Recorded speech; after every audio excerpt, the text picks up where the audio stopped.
What if the life you're living is only the version of you that survived the noise, and the real you has been waiting in the silence you keep avoiding?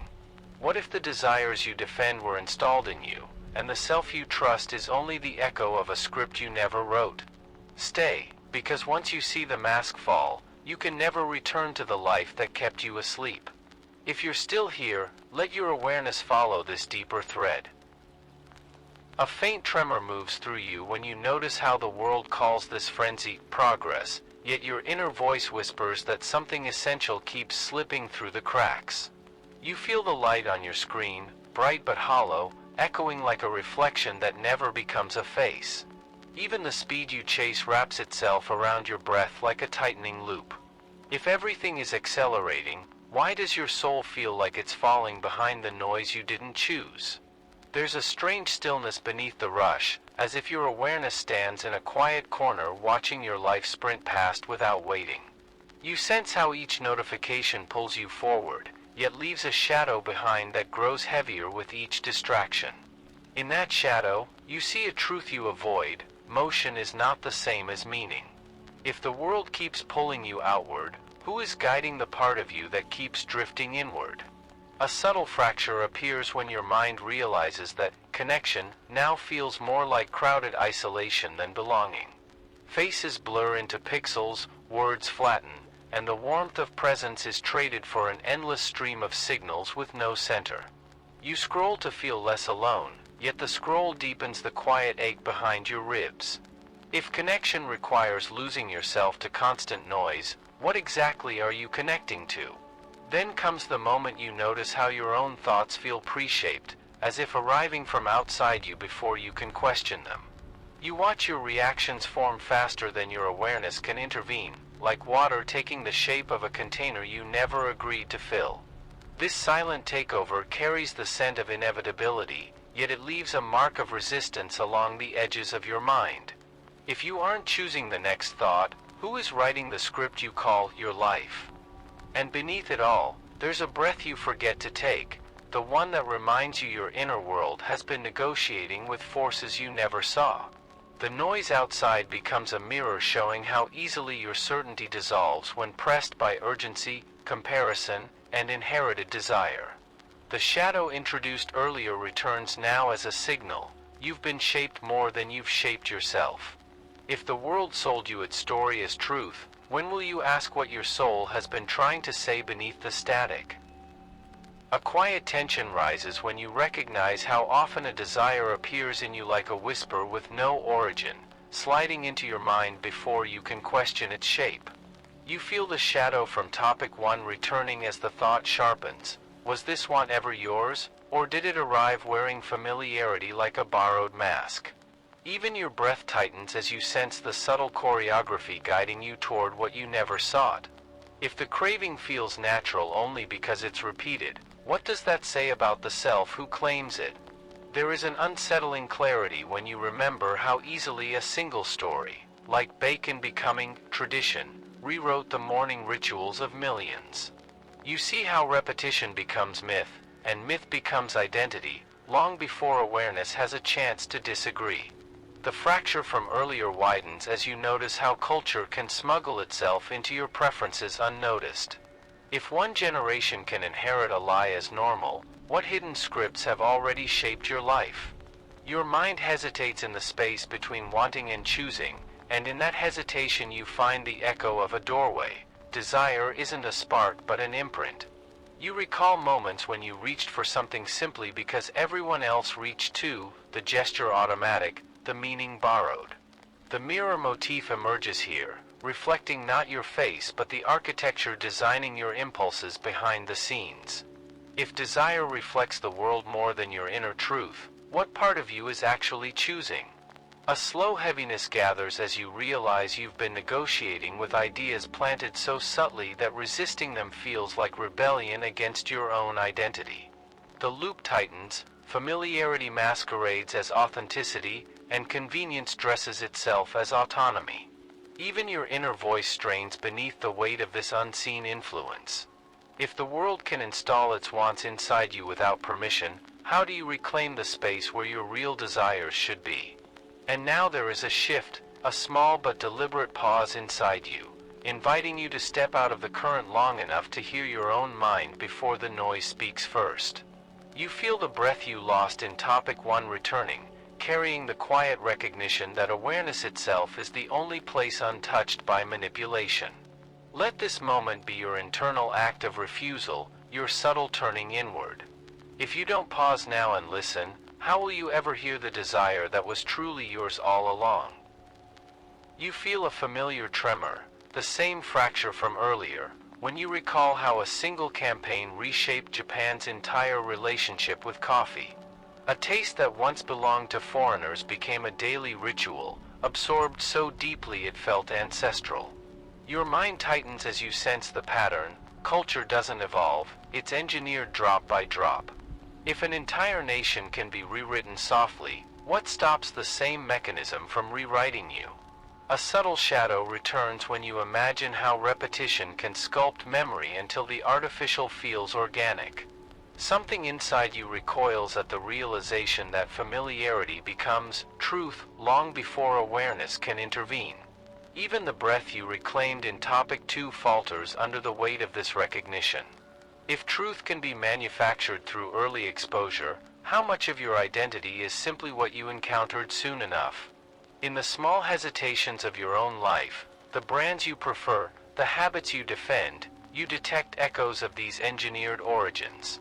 You see how a gesture done often enough turns into a belief, and how a belief held long enough becomes a lens that shapes everything else. The mirror glimmers again here, reflecting design disguised as destiny. If your choices rest on foundations you never examined, what remains when you finally look beneath them? Then comes the rupture, a realization sharp enough to cut the narrative you've been living. Your mind is not just influenced by culture, it is one of its canvases. The thought lands with the weight of a stone dropped into deep water, sending ripples through everything you assumed was yours. And the ripples do not stop at memory, they move into identity itself. If culture paints inside you without asking, how do you separate the brushstrokes from the self you long to reclaim? Pause here, not as an instruction, but as an instinct your awareness has been trying to send you, because this is the point where most people turn away. You feel the doorway open, a quiet chance to step outside the script long enough to see the script. This is where you stay, breathe, and watch without reacting. If you don't anchor yourself in this moment now, how will you recognize the next illusion before it claims you? A low, internal tremor returns when you realize Thoreau wasn't warning you about society, he was warning you about the quiet obedience forming inside your own mind. You sense how the shadow from earlier topics stretches longer here, revealing how easily a life can unfold without ever being consciously chosen. Even your breath feels borrowed when you picture yourself repeating patterns you never questioned. If a script can guide you without your awareness, what part of you has been living on autopilot? There's a tightening in your chest as you imagine the cycle he saw: work, debt, distraction, an invisible loop disguised as purpose. You notice how often you fill silence with motion, fearing what might surface if you stop long enough to listen. The mirror reappears, not reflecting your face, but the momentum you mistake for meaning. If the world rewards your exhaustion, who benefits from the part of you that never rests? Your mind lingers on Thoreau's phrase, quiet desperation, and something in you recognizes it instantly, not as history, but as a familiar internal pulse. You recall subtle moments, the forced smile, the delayed breath, the emptiness after achieving what you were taught to want. Each example becomes a thin fracture running through the identity you thought was solid. If you can recognize desperation only in hindsight, what else are you still pretending not to see? A faint clarity emerges when you picture Thoreau stepping back, not to escape life, but to watch it without distortion. You feel the echo of that gesture inside yourself, like a hand gently pulling you out of the current to observe how fast the river has been carrying you. Here, the water metaphor deepens, stillness reveals currents invisible from within the flow. If stepping out for a moment exposes the truth, what would stepping out of your life reveal right now? Now comes the micro practice, subtle as breath. Notice the smallest tension that appears before a decision forms, the whisper that comes before the choice. This is the place where inherited scripts speak the loudest, and where your awareness can finally intervene. You feel the doorway from previous topics widening as you hold this observation without rushing past it. If this tiny moment is where freedom begins, why has your mind avoided looking here for so long? If this is hitting close to home, take a second, like the video, subscribe, and stay with me. There's a subtle shift in you when you picture Thoreau walking into the woods not to disappear, but to finally see himself without the world's reflections. You feel the familiar shadow return, not as danger but as contrast, revealing how much of your identity has been shaped by noise you didn't question. Even your breath steadies when you imagine stripping life down to its bare edges just to hear your own awareness again. If clarity requires distance, why do you keep standing in the center of everything that confuses you? Your mind lingers on the idea that he didn't reject society, he simply refused to let it define the contours of his attention. You sense the fracture widening as you recall how easily you mistake constant motion for meaningful living. His cabin wasn't isolation, it was a laboratory where truth could finally speak louder than habit. If your life is too loud for you to hear yourself, what truth has been trying to reach you in the quiet? A quiet ache forms when you recognize how much of your time is driven by inherited urgency rather than chosen intention. You think of the mornings rushed, the evenings numbed, the days disappearing under tasks that never asked what you actually needed. The mirror from earlier returns here, showing a life full of movement yet lacking direction. If you removed everything that wasn't essential, what part of you would finally come into view? You feel a kind of internal unclenching when you imagine reducing the world to what fits within arm's reach: work you choose, food you prepare, moments you inhabit fully. The rhythm of this simplicity pulls at something deep inside you, like a forgotten memory resurfacing. Here, water becomes a metaphor again. When the surface is still, depth becomes visible. If simplicity clarifies the soul, why have you been taught to fear having less? A final tension rises when you realize Thoreau wasn't testing nature, he was testing himself. What remains when the world stops speaking for you? You feel that question ripple through your own awareness, touching every desire, habit, and story you carry. The doorway motif opens again, inviting you to stand on the threshold of your own life with honesty instead of momentum. If you step back even slightly, what illusions would lose their power over you? There's a quiet pressure in your chest when you imagine reducing life to its bare essentials: food, shelter, meaningful work, and time to reflect. You feel the shadow from previous topics settle around this image, illuminating how much of your daily effort is spent maintaining what you never consciously chose. Even your breath hesitates as you sense how fragile your definitions of need truly are. If your life were stripped to its core, what would remain that actually belongs to you? Your awareness sharpens when you picture how often comfort masquerades as purpose. The fracture returns, thin but undeniable, slicing through the habits that once felt natural. You recall moments when you chased convenience instead of fulfillment, speed instead of depth, applause instead of alignment. If you stopped confusing motion with meaning, which parts of your life would collapse under their own weight? A subtle ache forms when you realize how rarely you ask yourself what matters, truly matters, without the world's voice answering first.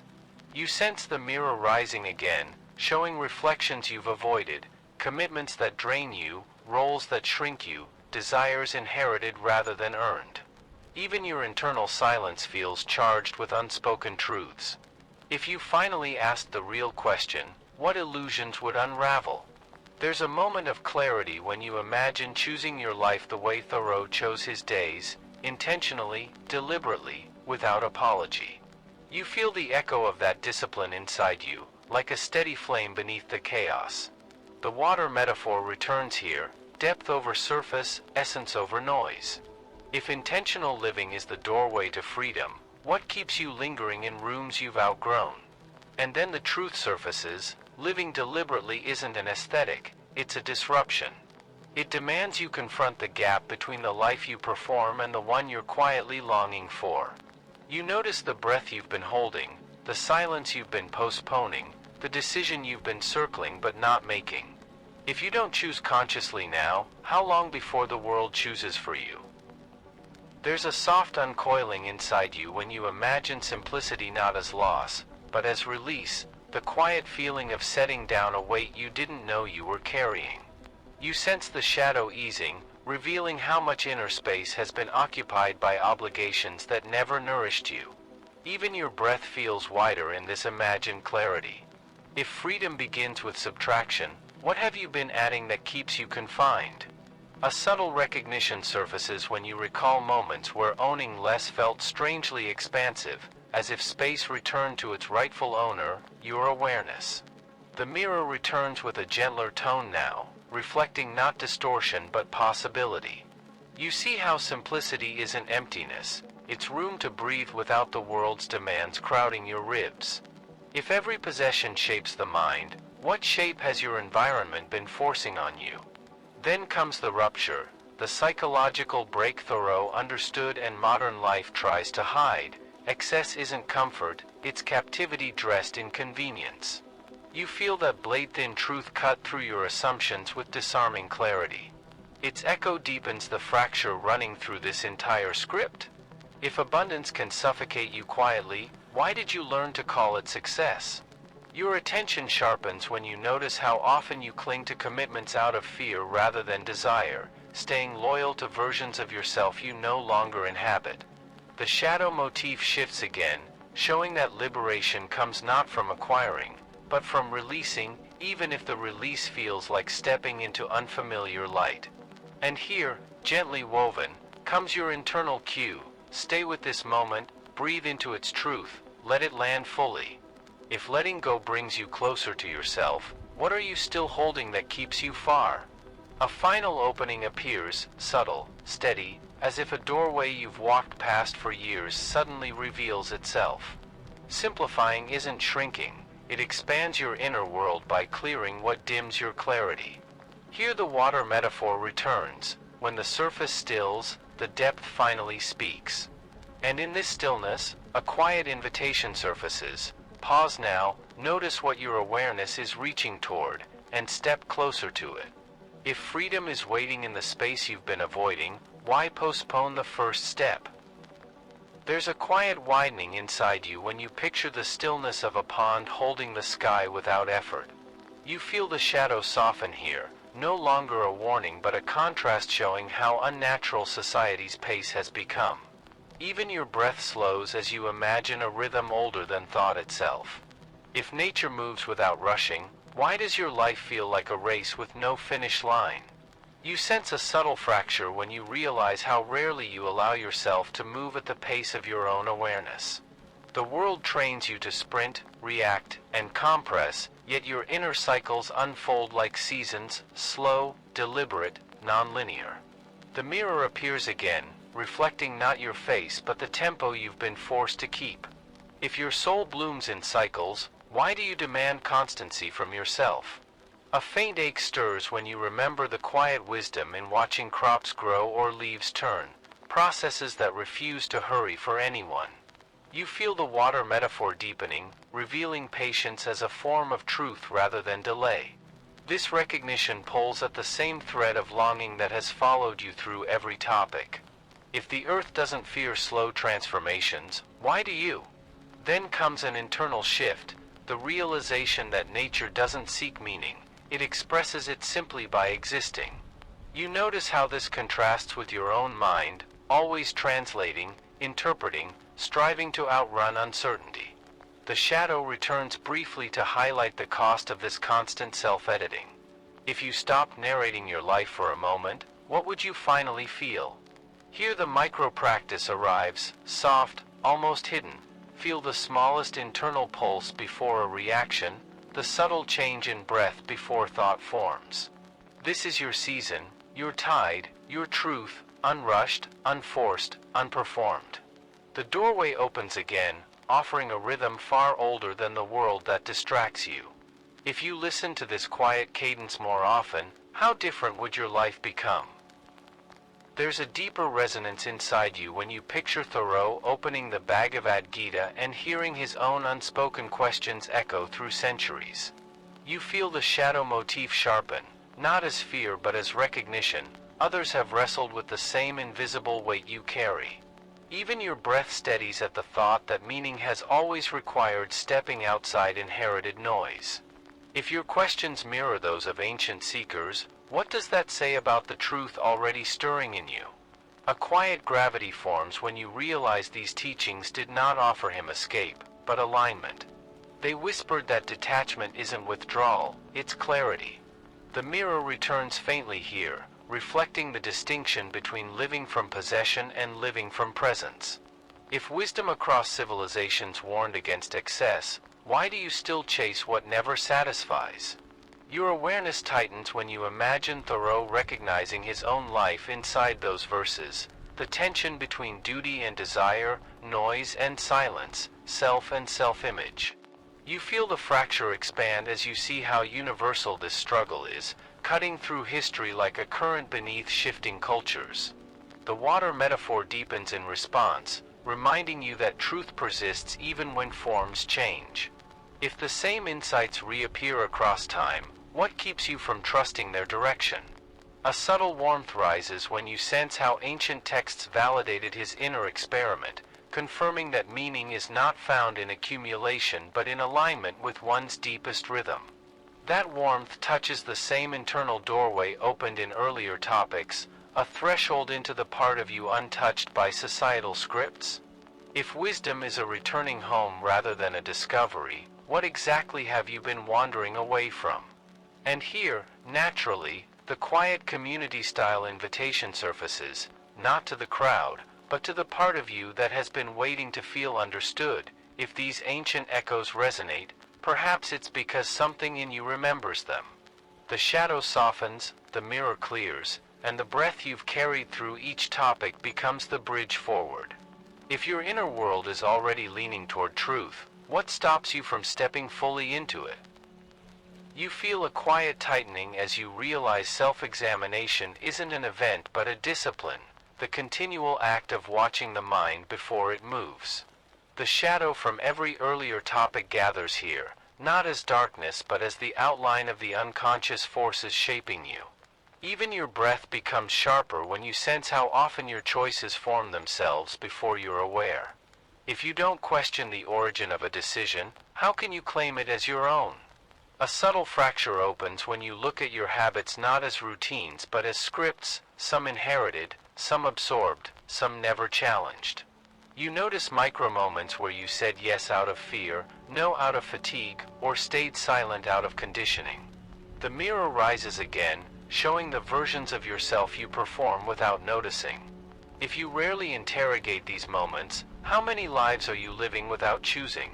A gentle unease surfaces as you see how autopilot isn't just a pattern, it's a quiet surrender of authority over your inner world.